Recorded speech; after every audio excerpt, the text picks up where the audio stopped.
نحمده ونصلي على رسوله الكريم اما بعد فاعوذ باللہ من الشیطان الرجیم بسم اللہ الرحمن الرحیم۔ سب ناظرین و حضرات کو میری طرف سے السلام علیکم ورحمۃ اللہ وبرکاتہ۔ آج ہم لوگوں نے پڑھنی ہے سورۃ الملک۔ سورۃ الملک کے ترجمہ پڑھیں گے، سورۃ الملک کا مضامین پڑھیں گے اور سورۃ الملک کا تعارف وغیرہ پڑھیں گے۔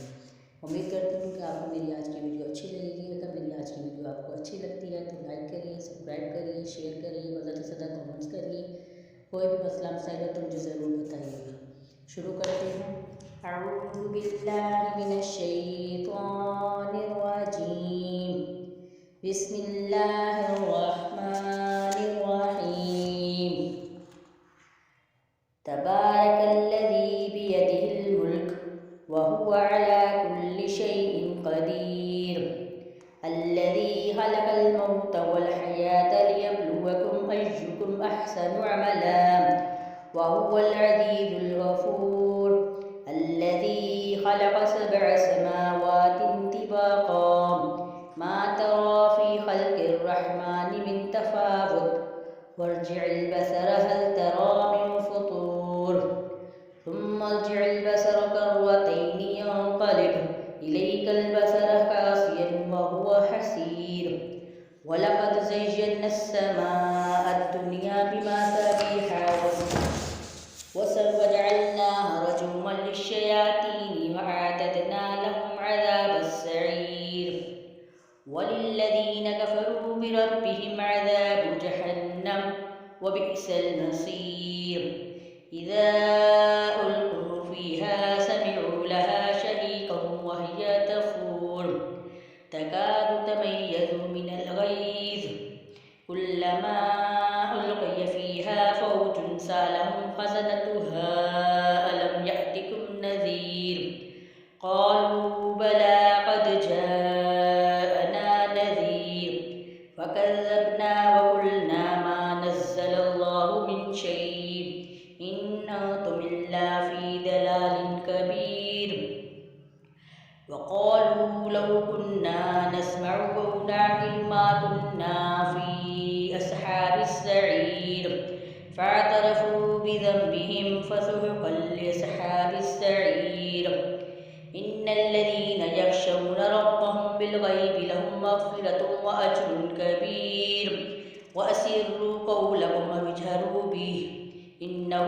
عليم بذات الصدور ألا يعلم ما خلق وهو اللطيف الخبير هو الذي جعل لكم الأرض ذلولا فامشوا في مناكبها وكلوا من رزقه وإليه النشور۔ صدق اللہ العظیم۔ آج ہم لوگوں نے سورۃ الملک کی 15 آیات پڑھنی ہے اور کی باقی 15 آیات ہم لوگ کل پڑھیں گے۔ شروع کرتے ہیں ترجمہ۔ بسم اللہ الرحمن الرحیم۔ شروع کرتی ہوں اللہ کے پاک نام سے جو بڑا مہربان اور نہایت رحم فرمانے والا ہے۔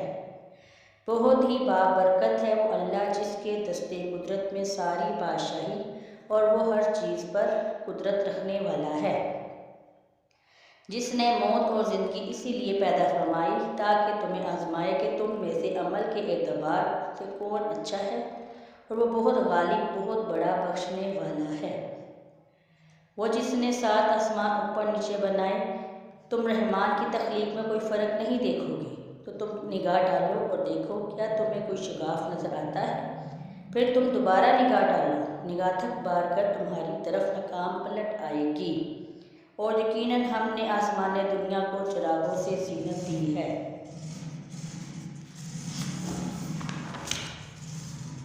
اور انہیں شیطانوں کے مارنے کا ذریعہ بھی بنایا ہے، اور ہم نے ان کے لیے بھڑکتی آگ کا عذاب تیار کر رکھا ہے، اور جنہوں نے اپنے رب کا انکار کیا ان کے لیے جہنم کا عذاب ہے، اور وہ بہت برا ٹھکانہ ہے۔ جب وہ اس میں ڈالے جائیں گے تو اس کے خوفناک آوازیں سنیں گی اور وہ جوش مار رہی ہوگی، ایسا لگے گا کہ وہ غصے سے پھٹ پڑے ہیں۔ جب بھی اس میں کوئی گروہ ڈالا جائے گا تو اس کے نگراں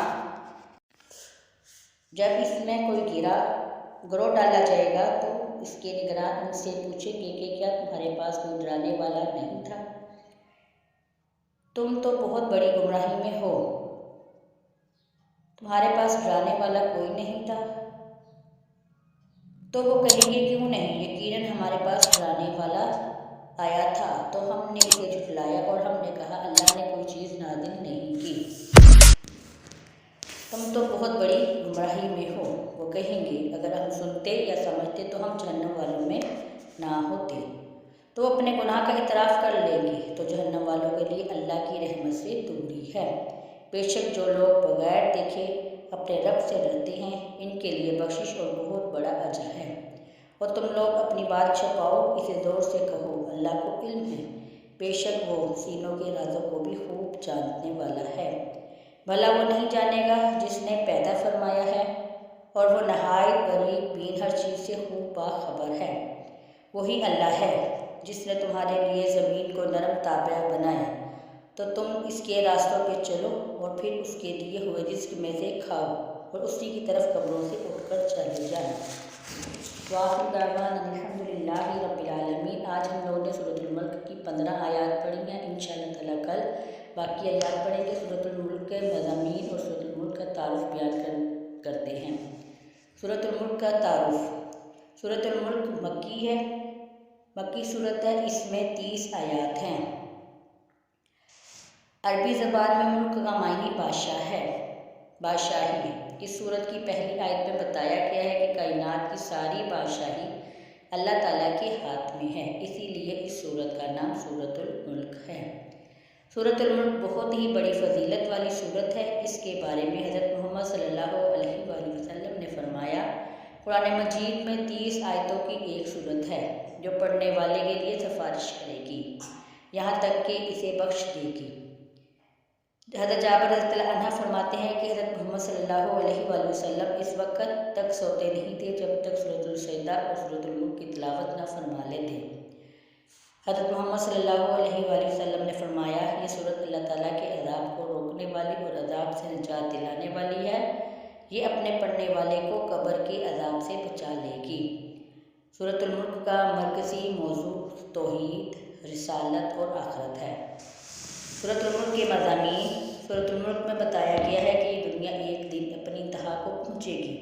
جن لوگوں نے اس کے اندر بالکل اندھے بہرے بن کر زندگی گزاری وہ جہنم میں جھونک دیے جائیں گے، اور جنہوں نے اپنی عقل و فہم سے کام لیا اور اللہ سے ڈرتے رہے وہ اجر عظیم کے مستحق ٹھہریں گے۔